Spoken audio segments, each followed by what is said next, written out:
Hello, welcome, and very good evening to all here in FinTube. My name is Ankur Singh. This is the weekly analysis program by FinTube. तो weekly analysis के इस episode में हम देखते हैं market का एक long term perspective क्या है, मार्केट किस तरह से मूव कर सकता है, ग्लोबल सेंटिमेंट्स किस तरह के हैं, और उस हिसाब से अपने कुछ डिसीजंस लेते हैं आगे के लिए, या मार्केट के आगे के पर्सपेक्टिव्स डिसाइड करते हैं, राइट। तो वीकली चार्ट पे पहले चलते हैं हम, रिसेंट के वीकली चार्ट पे। और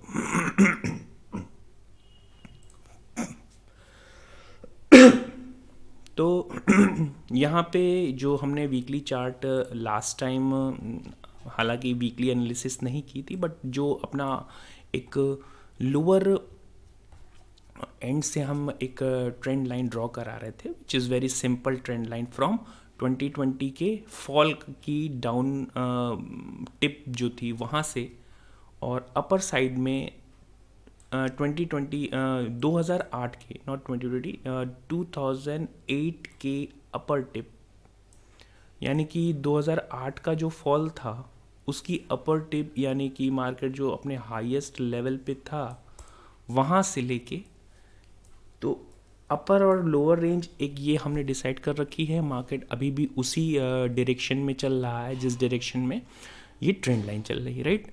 अपर साइड में रेजिस्टेंस हमारा अब जो बन के आता है, नेक्स्ट मेन रेजिस्टेंस आता है 19,500 के आसपास, 500-600 के आसपास आता है निफ्टी में।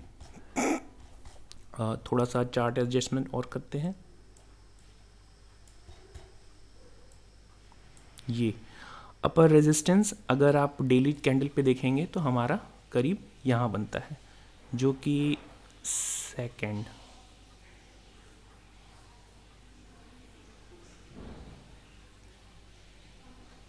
तो 19,700 के आसपास हमारा नेक्स्ट डेली कैंडल का रेजिस्टेंस आपको दिखाई देगा, राइट। मार्केट का एक जो फॉर्मेशन था लोअर हाई लोअर लोज का, वो यहाँ पे कंसोलिडेशन के साथ बीता और उसको मार्केट ने ब्रेकआउट दे दिया। ये ब्रेकआउट मार्केट का जो लोअर हाइज का फॉर्मेशन था वो ख़त्म हुआ। अब यहाँ से हायर लोज के फॉर्मेशन शुरू हो चुके हैं। एक बार इसको क्लीन कर लेते हैं। वीकली बेसिस पे हायर लोज, हालांकि हायर लो इसको नहीं कहेंगे क्योंकि दिस इज़ द फर्स्ट लो, तो इसको हम रिमूव भी कर सकते हैं, राइट। तो हायर लो का फॉर्मेशन, अब यहाँ से मार्केट हल्के से कंसोलिडेशन में है क्योंकि already market is running into its all time high, और एक दो दिन के अंतराल पे कुछ ना कुछ हाइज बनाते चला जा रहा है। तो मार्केट के सेंटिमेंट्स अभी इस लेवल पे वीकली बेसिस पे कुछ इसी तरह से हैं कि इसका जो लेटेस्ट हाई है वो है 18,887, 18,887, राइट। सो हमारा मेजर रेजिस्टेंस लेवल अब निकल के आता है round figure number, that is 18,900 से लेके 19,000 तक। तो मेन जो रेजिस्टेंस आता है डेली या नियर टर्म में वो 19,000 आता है, बट उससे पहले 18,900 is also a major resistance area on weekly basis. Specially remember the thing, this is on weekly basis. तो अभी हम अपने इस लोअर हाई लोअर लोज के पैटर्न को ब्रेक करते हुए नए पैटर्न की तरफ बढ़ रहे हैं। तो यहाँ पे जो फॉर्मेशन बनने की वीकली बेसिस पे पॉसिबिलिटीज़ हैं, हल्के से रिट्रेसमेंट या हल्की सी कंसोलिडेशन की बनती है, और मार्केट की ओवर स्ट्रेचिंग को देखते हुए या जो भी वॉलेटिलिटी को भी देखते, वॉलेटिलिटी पे भी हम चर्चा करेंगे। उस पर चर्चा ये है बेसिकली कि वो वॉलेटिलिटी इंडेक्स जो है इंडिया विक्स बहुत कम है, लेकिन इंट्राडे वॉलेटिलिटी बहुत ज़्यादा है, अपने पीक पे है। मैं तो कहूँगा अपने पीक पे, क्योंकि स्पाइक्स जो आते हैं वो बहुत ज़्यादा दिख रहे हैं आपको, और इस तरह की वॉलेटिलिटी में इस तरह के स्पाइक्स अमूमन नहीं होते हैं मार्केट में, राइट। तो अभी हमारे लिए छोटे टाइम फ्रेम पे चल के एक बार देखते हैं कि कौन कौन से लेवल्स स्पेशली आते हैं, डेली पे आते हैं। डेली के लिए हमारे पास अपना टेम्पलेट है। डेली पे ये इसको डेली में कन्वर्ट कर लेते हैं, राइट। तो निफ्टी लेवल पे एक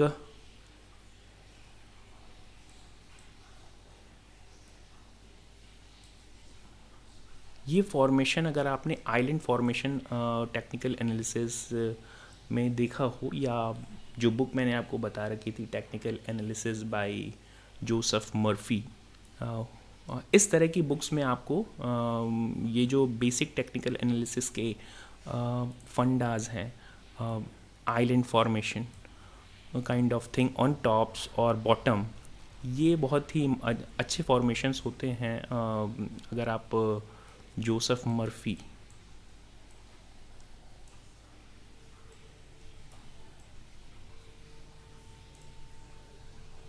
हालांकि मर्फी की स्पेलिंग और उसमें राइटिंग में काफ़ी डिफरेंस है, बिकॉज मैं माउस से लिख रहा हूँ। So Joseph Murphy technical analysis by Joseph Murphy, अगर आप सर्च करेंगे तो आपको शायद PDF भी मिल जाएगा गूगल पे। हालांकि मुझे ये सब चीज़ें नहीं कहनी चाहिए, that's under copyright act. So you can refer that book for technical analysis in depth. That is one of the best book I have ever gone through. So इस तरह के फॉर्मेशंस हल्के से बेरिश माने जाते हैं। अगर आप हिस्ट्री में भी चेक करेंगे जाके, तो इस तरह के पैटर्न्स जो बनते हैं, island form patterns on top are considered to be a bearish sign. Island form on top is considered to be the bearish sign again. ये तो कंप्लीट इनगल्फिंग पैटर्न था, ये भी bearish engulfing pattern on tops. See this may be considered as island formation on top, right. और अगर आप if you are always vigilant on your left side, अगर आप हमेशा अपने लेफ्ट साइड में देख के चलते हैं तो काफ़ी अच्छा होगा on charts. Specially island formation on top side is kind of bearish, right. So island formation का जो बेसिक फंडा है वो कुछ इसी तरह होता है कि अगर एक कैंडल क्रिएट हो रही है, दूसरी कैंडल उसके ऊपर क्रिएट होती है, फिर थर्ड कैंडल उसको छोड़ देती है, सो ये एक आइलैंड फॉर्मेशन हो जाता है। और उसको कंटिन्यूएशन, अगर उसका कंटिन्यूएशन शुरू होता है तो बेरिशनेस के सिम्टम्स जाहिर हो जाते हैं, राइट। सो ये है अभी की एक छोटी सी टेक्निकल एनालिसिस।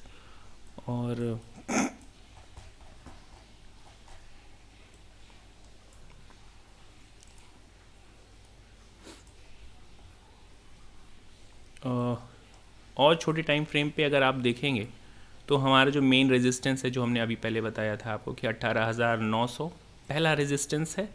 इसके पहले भी हम इसकी चर्चा कर चुके हैं, इसके साथ कोई छेड़छाड़ नहीं करेंगे। हमारी क्लोजिंग हुई है 18,600 या 700 के आसपास क्लोजिंग हुई है। तो 18,750 ये भी हमारे लिए एक छोटा सा रेजिस्टेंस की तरह काम करेगा, तो इसे भी रेजिस्टेंस की तरह हम कंसीडर कर सकते हैं। और 19,000 तो एक राउंड फिगर लेवल है ही, ये भी एक रेजिस्टेंस है हमारे लिए। देखिए मार्केट में सिर्फ और सिर्फ आप चाहें तो एक सेटअप को, बहुत ज़्यादा सेटअप के पीछे नहीं भागना चाहिए, बहुत ज़्यादा टूल्स, बहुत ज़्यादा इंडिकेटर्स के पीछे भागने का कोई मतलब नहीं होता है। सिर्फ एक सेटअप की मास्टरी करनी है आपको, और आपकी एंट्री और एग्जिट, दैट्स इट, बस। इसके अलावा अगर बहुत ज़्यादा टेक्निकल एनालिसिस में घुसेंगे, बहुत ज़्यादा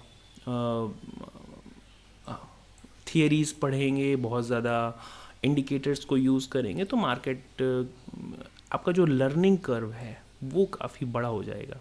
यानी कि अगर आप कोई चीज़ सीखना चाहते हैं, उसको आप यूं ही सीख लें, या फिर अगर आप सीखना चाहते हो तो उसकी लर्निंग का कर्व जो है वो इतना बड़ा हो जाए कि आपके लिए वो काफ़ी ज़्यादा लेथार्जिक हो जाएगा। तो अगर हम चीज़ों को सिर्फ सिंपल स्ट्रेट फॉरवर्ड में रखें, सिर्फ सिंपल रखें, तो वो हमारे लिए ज़्यादा बेनिफिशियल होता है। और that applies everywhere in life, everywhere in life. अगर हम लाइफ में चीज़ों को सिंपल रखें, सिंपल बात करें, सिंपल रहें, तो life becomes so easy, and that also becomes a fruitful for us. And that also implies here in your market also. So market also loves simplicity. So ज्ञान बहुत लोग दे सकते हैं, बहुत लोगों को ज्ञान देना आता भी है, मुझसे तो बहुत ज़्यादा अच्छा आता है, लेकिन उसका इम्प्लीमेंटेशन हमारे लिए बहुत ज़्यादा ज़रूरी होता है। कि इस तरह से करना चाहिए मार्केट में, उस तरह से करना चाहिए, वो सब सारी बातें हैं बहुत लंबी चौड़ी। सिंप्लिसिटी के साथ अगर मैंने जो ऑब्ज़र्व किया है पिछले 7-8 सालों में, मेरी लगभग जर्नी शुरू हुई थी 2008 के आसपास ऑब्ज़र्वेशन की। मैं ट्रेड नहीं करता था। 2008 के आसपास मार्केट क्रैश जब हुआ था, तो वहाँ पे मैंने ऑब्ज़र्वेशन में, जब ग्रेजुएशन कंप्लीट हुआ था, तो ऑब्ज़र्वेशन शुरू कर दिया था मार्केट का। और 2013-14 से मैंने इन्वेस्टमेंट शुरू कर दी। इन्वेस्टमेंट अभी भी ठीक ठाक पोर्टफोलियो है, लेकिन जो ट्रेडिंग जर्नी शुरू हुई वो I think that started from 2018। तो अभी 3-4 साल का जो एक्सपीरियंस से कहें तो और इंटेंसिव एक्सपीरियंस मुझे ये जो आपका लॉकडाउन मिला, जिसमें घर पे रहने का मौका मिला, उसमें बहुत ज़्यादा बढ़ गई। इंटेंसिव मतलब आप काफ़ी ज़्यादा टाइम दे रहे हैं उन लर्निंग्स पे, तो इसने काफ़ी ज़्यादा हेल्प की। तो इस तरह से धीरे धीरे करके आप सीख सकते हैं चीज़ों को सिंप्लीफाई करना। पहले आप बहुत ज़्यादा फैसिनेटेड हो जाते हैं एक इंडिकेटर्स के लिए, और वो हर किसी के साथ होता है।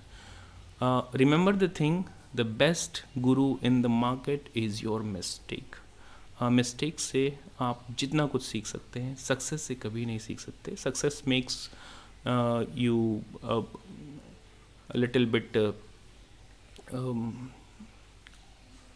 a little bit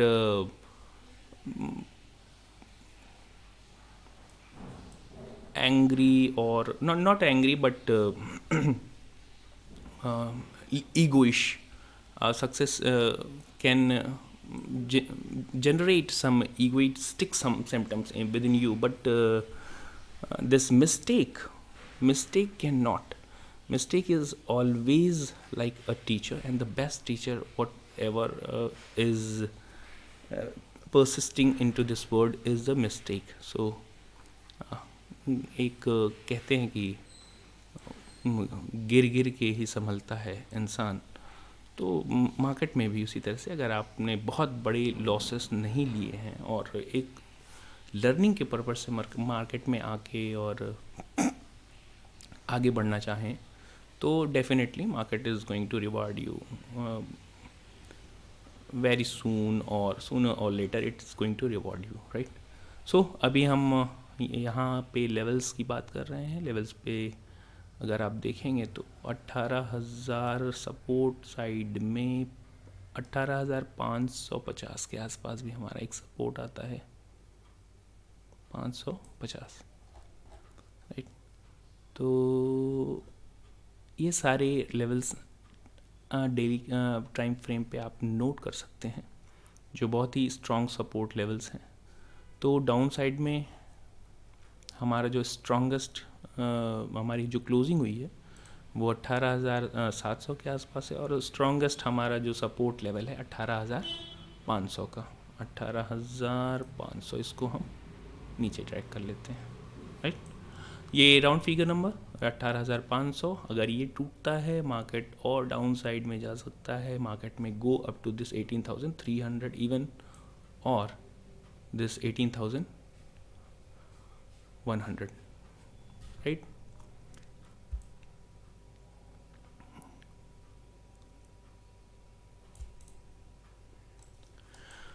upper side में हमारे लिए सीलिंग क्या है? अपर साइड में 19,000 एक अच्छी खासी सीलिंग है। इसके बाद हाँ 19,140 के आसपास एक रेजिस्टेंस बनता है।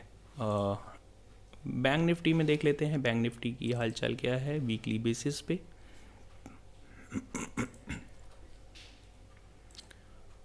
बैंक निफ्टी जो हमने लास्ट टाइम याद है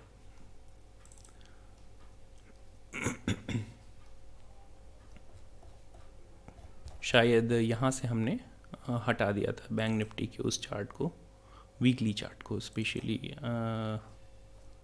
ये डिलीट हो चुका है तो कोई बात नहीं, हम फिर से इसको ड्रॉ कर सकते हैं। फ्रॉम 2020 की डाउन साइड,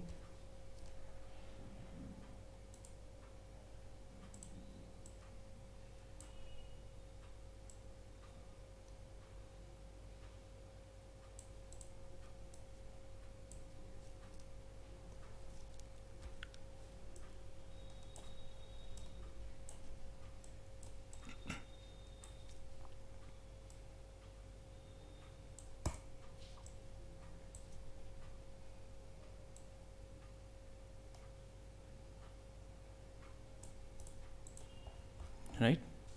ये होगी हमारी 2020 का डाउन साइड का सपोर्ट साइड। इसके बाद हम देखते हैं 2008 की टिप साइड 2008।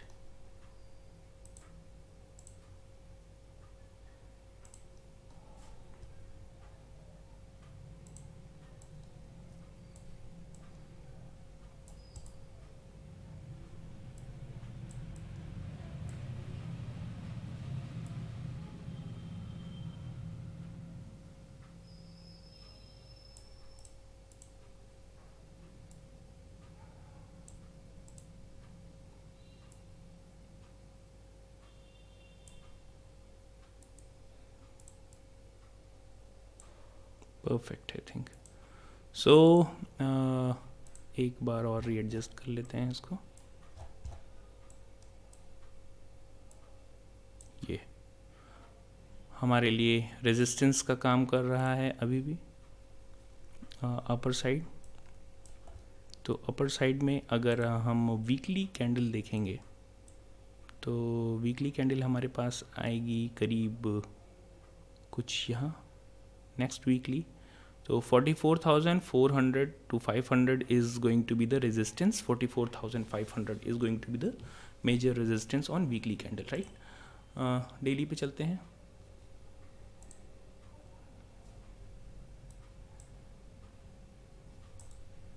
रीसेट करके इसको सेव कर लेते हैं पहले।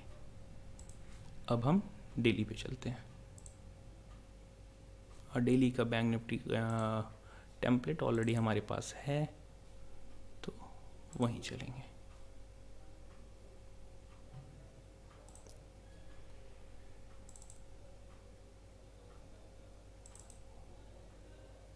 ये डेली पे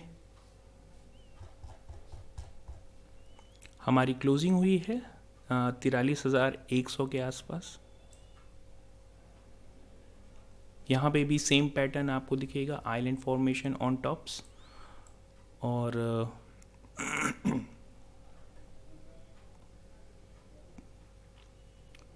यूएस में जॉब्स डेटा बहुत स्ट्रॉन्ग आए हैं, अच्छे खासे आए हैं। और इसका मतलब ये है कि अगर यूएस में जॉब्स डेटा अगर आप ये देखेंगे, एक बार हम ग्लोबल पहले बैंक निफ्टी की चर्चा कर लेते हैं, फिर ग्लोबल क्यूज़ की चर्चा करेंगे। तो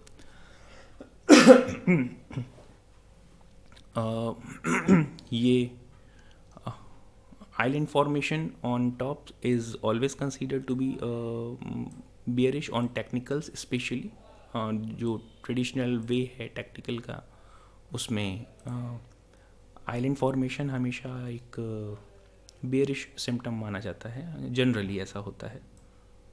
और हमारी क्लोजिंग 43,100 के आसपास, 43,500 आपने देखा कि हम रेजिस्टेंस की तरफ फेस कर रहे हैं। इसके बाद हमारे पास जो अपर सीलिंग निकल के आती है वो 43,800 और 44,000 की, राइट, 43,800 एंड 44,000। ये हमारी हो गई रेजिस्टेंस एरिया। सपोर्ट एरिया जो अभी के लिए बन के आते हैं, ये मेजर सपोर्ट एरिया 42,950 हमारा स्ट्रॉन्गेस्ट सपोर्ट एरिया होगा। यहाँ पे हम काफ़ी टाइम तक रेजिस्ट कर रहे थे और कंसोलिडेट कर रहे थे। इसके बाद हमने ब्रेकआउट दिया, तो ये हमारे लिए काफ़ी स्ट्रॉन्ग सपोर्ट एरिया होगा। इसको अगर हम ब्रेक करते हैं 40,900 एंड 950 के आसपास के लेवल को, 40,900 का लेवल ये स्पेशली इधर आता है। इसको ब्रेक किए हमारा फर्स्ट टारगेट होगा 40,000, इसको हटा सकते हैं, यस, 40,000, 42,780 और 42,800 और उसके बाद 42,600। These are the major levels. और फिर हमारा आता है round figure number which is 42,500।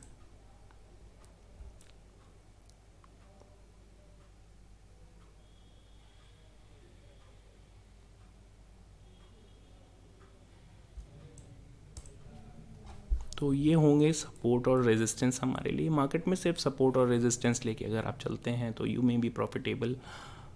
Market का जो लॉन्ग टर्म, या लॉन्ग टर्म ना कहें, एक मेजर जो ट्रेंड है वो क्या है, उसको अगर आप देखते हुए चलें तो सिर्फ support resistance is more than enough to make you money for you to live with living, जिसको कहते हैं ना कि trading with living, living with trading, sorry. So well, living with trading may be possible in such kind of simplistic way।